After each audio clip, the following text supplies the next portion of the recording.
So apparently, Brittney Griner is, in fact, a man. Brittney Griner was supposed to be a comeback story. A WNBA star survives a brutal Russian prison sentence, returns to the game, and reclaims her place on the court. But that's not what happened, because instead of redemption, she walked into a firestorm. It started with a hard foul, then a slur, then silence from the league. And now, the internet's digging deep, uncovering a potential scandal that goes beyond basketball. Medical experts, AI scans, a player's identity questioned. Is the WNBA protecting someone or covering something up? This is the story they don't want you to hear. In February 2022, Brittney Griner's name wasn't just trending, it was everywhere. But not for basketball, not for dunks or double-doubles. She was arrested in Russia for carrying vape cartridges containing hashish oil, a substance strictly banned there. It didn't matter that she was a WNBA star. It didn't matter that she was a two-time Olympic gold medalist. She was American. She was black. And she was caught in one of the tensest international standoffs in years. Almost overnight, Griner went from celebrity athlete to political bargaining chip. Her detainment wasn't quiet.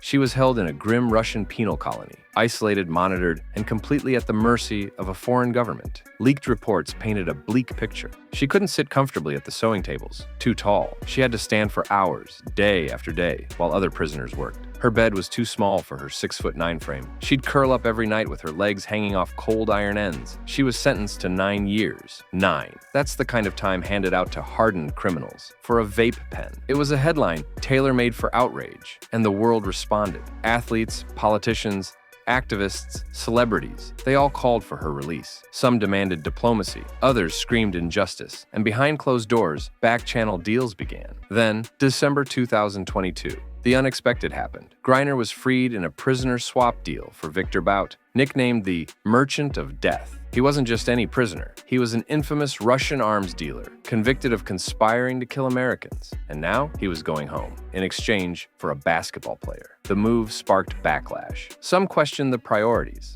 Some questioned the price. But one thing was clear. Brittney Griner was coming back to America. She touched down. She smiled for the cameras. And the narrative was set. Griner was a survivor, a fighter, and she was going to rise again. Except she didn't, because the world had moved on. And when she returned to the court, she didn't find a warm welcome. She found scrutiny, whispers, and eyes that weren't just watching her play, but watching everything. The triumphant return that had been planned, it never really happened. Because just months after walking free, Brittney Griner stepped into the biggest controversy of her life. And this time, no one could trade her way out of it. It started as just another WNBA game. Indiana Fever versus Phoenix Mercury. 2 teams, 1 court, and 1 player in the spotlight, Caitlyn Clark. She was the league's newest superstar, a rookie with ridiculous talent and ice in her veins. Fans loved her, brands chased her, and every time she touched the ball, the crowd held its breath. But that night, it wasn't her 3-point shots people remembered. It was the elbow. Early on, you could feel the tension. The Mercury were getting physical. The Dream were trash-talking. Clark, calm, collected, letting her game do the talking. Then, it got personal. Defenders started face-guarding her like she was Steph Curry in his prime. Every possession turned into a grind. Bumps, shoves, smirks. And still, Clark kept cooking. Until it happened. Brittney Griner, veteran, Olympian, towering over everyone. She closes in and then, boom, an elbow. Sharp, deliberate, calculated. Not a brush, not a glancing blow. A clear, aggressive elbow to Caitlyn Clark's upper body. The crowd gasped. Clark stumbled, but she didn't react. No theatrics, no retaliation. She stood tall. She kept playing. But the cameras, they caught everything. And so did the microphones. Because what Griner said after the elbow, that was the spark. Lip readers had a field day. They slowed the footage down, zoomed in, and confirmed what millions suspected. Griner mouthed the words, "trash white girl," on national television in front of millions. Suddenly, this wasn't just about basketball. This was something else, something uglier, something racial. Social media exploded. People on all sides jumped into the fire. Was it trash talk? Was it a hate-fueled slur? Was it a vet trying to humble a rising star? Or something deeper? And the league? Silent. No flagrant foul, no press release, no suspension, nothing. It was like it never happened. But fans didn't forget. They flooded comment sections of forums, live streams. How can the WNBA let this go? If the roles were reversed, would Clark have been suspended? Why isn't anyone talking about this? The elbow became a symbol, not just of on-court aggression, but of off-court resentment. A message, a warning, a shift. Because what should have been a highlight reel for Caitlyn Clark's rise became a spotlight on the WNBA's silence. But the real twist? The elbow wasn't the peak of the story. It was just the trigger. Because what happened after that moment, what people started uncovering online, made the foul seem small by comparison. Something wasn't adding up about Brittney Griner. Not just her behavior, not just her aggression, but her identity. And once people started digging, they found a whole lot more than anyone expected. After the elbow, after the slur, after the league said nothing, people started asking questions, not just about the foul, not about Griner's attitude, but about something deeper, something personal, because there was a detail that didn't sit right with some fans, something that had been whispered online for years, quietly, cautiously, never fully explored, until now. And once the conversation started, it spread like wildfire. People went digging, old interviews, Instagram posts, public records, medical statistics. And what they found? It wasn't just surprising, it was shocking. Let's start with the basics. Brittney Griner is 6 feet 9 inches, built like a forward in the NBA, massive wingspan, explosive athleticism, quick injury recovery, too quick. Medical professionals began weighing in, and what they noticed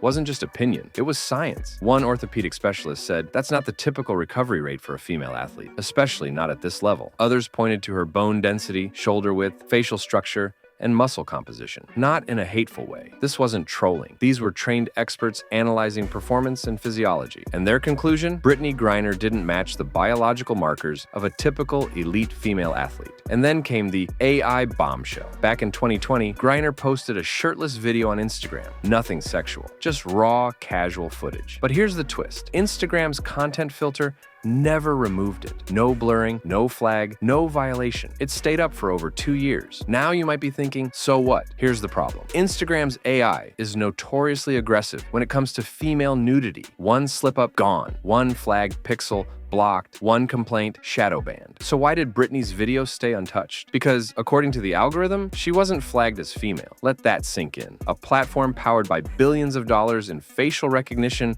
and gender tagging tech looked at Brittney Griner's topless video and didn't classify it as female nudity, meaning it didn't see her as a woman. That's when people started connecting the dots. Could it be a glitch? Sure, I n'est pas parfait, but Instagram's algorithms don't make that kind of mistake often. And if the software couldn't tell the difference, what about the WNBA? Soon, videos began circulating, clips from her rookie years, interviews with her family, her voice, her mannerisms, her appearance. Commenters weren't just pointing out physical features, they were digging into history. And then came the rumors that Brittney Griner wasn't transgender, that she wasn't transitioning, but that she had always been biologically male, and that she had been raised as a girl by a mentally unstable parent. The story goes like this. Her mother allegedly refused to accept the gender Griner was born with, filed documents marking her as female, enrolled her in girls' sports, forced her to live that identity through childhood and high school. By the time Brittney reached college, it was too late to go back. Her paperwork said female. She had offers, momentum, and a future waiting in the WNBA. So she kept going, and that's where we are now. If that's true, this isn't about identity. It's about fraud, a system failure, a decades-long deception wrapped in bureaucracy, silence, and maybe even intentional manipulation. And the bigger question, did the WNBA know? Because if they did, and they stayed quiet, this goes beyond sports. It becomes a cover-up of historic proportions. And the fans, they're not staying quiet anymore. By this point, the questions weren't just whispers on Reddit or YouTube comment threads. They were everywhere. Mainstream podcasts, sports forums, even medical YouTubers were diving in. Not because they were anti-Griner, but because something didn't add up, and no one in power was offering answers. So the public kept digging, and that's when the backstory surfaced. According to resurfaced claims, Brittney Griner wasn't a woman living openly as a woman. She wasn't transgender. She wasn't in transition. The story making rounds was far more disturbing, more controversial. It starts with her mother. Some reports allege that Griner was born male, and that her mother, reportedly suffering from psychological issues, made the decision to raise her as female from birth. Paperwork was filed. Birth records were marked. And from that point on, a narrative was locked into place. Teachers, coaches, doctors, many took it at face value. She played girls basketball. She enrolled in women's teams. She advanced, step by step, through a system built entirely on trusting the paperwork. If this is true, Brittney didn't choose this life. It was forced onto her, from childhood, from family, from a place that never gave her the freedom to say, this isn't me. But the longer it went on, the more complicated it became to stop. She was succeeding, winning titles, going pro. So she stayed quiet, kept playing, kept the story going. Because speaking up, that might have destroyed everything. And here's where it gets even murkier. In her personal life, Griner never quite fit the mold that the WNBA tried to sell. She dates women. She dresses in men's clothing. She acts, speaks, and lives with the confidence and cadence of a grown man. There are no signs of hormone therapy, no medical transition documents, no scars from gender-affirming surgeries, no interviews where she openly identifies as transgender, just a long-standing public silence, and a life that seems, from the outside, to contradict the identity listed on every sports contract she's ever signed. Now, let's be crystal clear. This isn't about shaming someone for being different. It's about truth,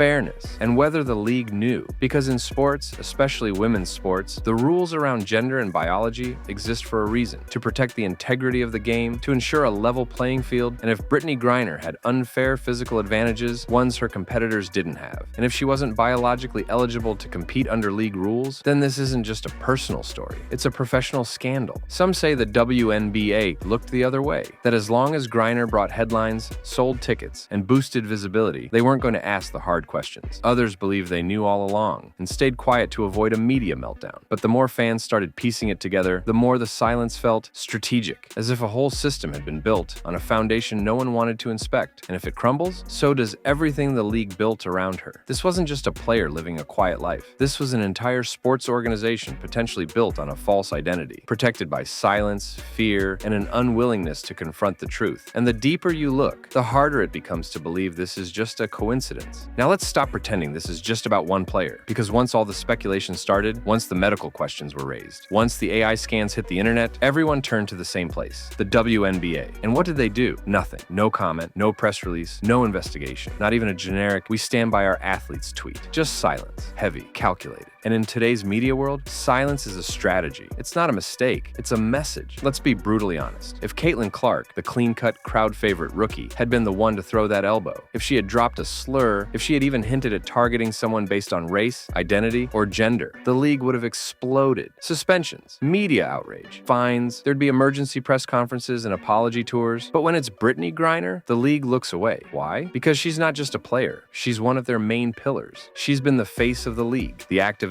the survivor, the global figure who came back from a Russian prison. She's the narrative the WNBA wanted, and tearing that down, that's not just embarrassing, it's dangerous for their brand. The reality is this: the WNBA isn't just a sports league, it's a struggling business model. It runs on storylines, sponsorships, and sympathy. They've been fighting for viewership, fighting for funding, fighting for relevance. And Griner? She's a key part of the story they've been selling. So what happens if the story breaks? If she's exposed, not just for the elbow, but for possibly deceiving the entire league? Everything falls apart. The trust, the progress, the investment. They'd have to answer questions they are terrified to answer. Questions like, did the league ever verify her eligibility? Were medical evaluations conducted fairly? Did officials ever raise red flags and get ignored? Has anyone else been allowed to slip through the cracks? Because once you open the door to one cover-up, you risk finding many. And that's why the silence is so loud. Not because the WNBA is clueless, but because they're afraid of the fallout. This isn't just about protecting Brittney Griner. It's about protecting the entire foundation they built around her, because if they acknowledge what fans are now demanding answers for, they don't just admit a scandal. They admit they've been complicit.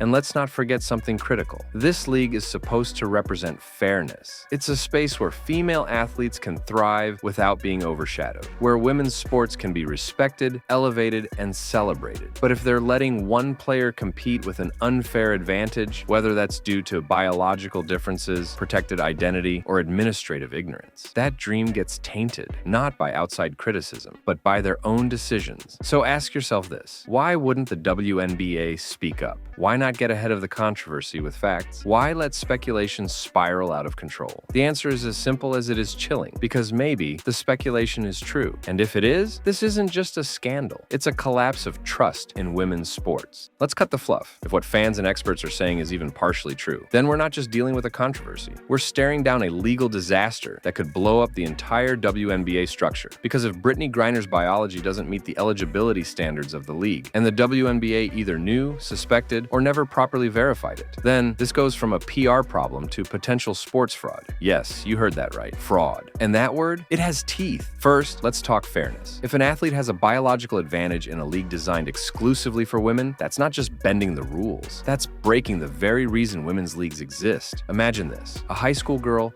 loses her scholarship, a college athlete loses her starting spot, an Olympic hopeful gets pushed off the podium. Why? Because someone with a physical advantage that wasn't openly disclosed got to compete in their category. That's not just heartbreaking, it's career-ending. And in the court of law, it's actionable. Lawyers are already circling. Behind closed doors, legal experts are asking, did the league have adequate vetting processes for biological eligibility? Was there a willful neglect of medical verification? Could other athletes sue for damages, loss of income, or stolen opportunity? And those lawsuits, they wouldn't just target Brittney Griner. Griner. They'd target the WNBA itself. Because if you can prove the league protected one athlete's secret at the cost of others' careers, you've got the makings of a class action lawsuit. And it doesn't stop there. Sponsors, companies with millions invested in the integrity of the league, they'll want out fast. Broadcast partners, they don't want controversy with this kind of heat. Endorsement deals, gone. Athlete trust, crushed. And fans, let's be real. This isn't just sports gossip anymore. This is about trust in an entire system. And once that goes, everything starts to unravel. Here's what's even scarier. This scandal could set a precedent, because the moment one league is proven to have knowingly or even carelessly allowed a potentially ineligible athlete to compete, every other league is on the hook. Women's soccer, Olympic track and field, collegiate swimming, NCAA basketball. They'll all be forced to answer the same questions. How do we define biological eligibility? How do we verify it? What happens if we get it wrong? And if this explodes, you can bet one thing: regulators will step in, independent bodies, medical oversight boards, maybe even government-level investigations. Because if the WNBA gets away with this, it tells the entire world biological fairness in women's sports is optional. And that's not a precedent anyone,